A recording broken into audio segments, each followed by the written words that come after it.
ছোট্ট বাচ্চাদেরকে শিখাবেন যে বাবা, তুমি যদি কোনো কাজ করো কেউ দেখে না, দেখে কে? ছোট বাচ্চারা স্কুলে যে আরেকজনের কলম নিয়ে আসে ব্যাগে করে, আছে না? বই নিয়ে আসে, আরেকজনের টিফিন বক্স নিয়ে আসে। তাকে বুঝাবেন তুমি যেটা করেছো এটাকে চুরি বলে।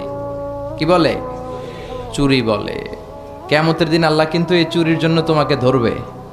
একবার যদি ছোট্ট বাচ্চার কোমল হৃদয়ে এই ভয় ঢুকিয়ে দিতে পারেন, জীবনেও চুরি করবে। এগুলো শিখায় না, বড় হয়ে হয় বড় বড় চোর, ডাকাত। দেশের টাকা ডাকাতি করে, চুরি করে, আছে না নাই? মানুষের টাকা লুট করে, আছে না নাই?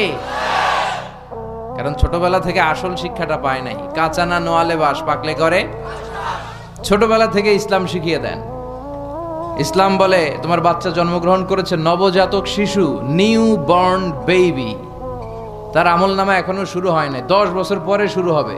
কিন্তু 10 বছর আগেই জন্মানোর সাথে সাথে কানের সামনে আজান দিয়ে ইসলামটারে তুমি তুলে ধরো, ঠিক কিনা? এজন্য ছোট বাচ্চাদেরকে ইসলাম শিখাতে হবে, ওদেরকে বুঝাবেন, ওদের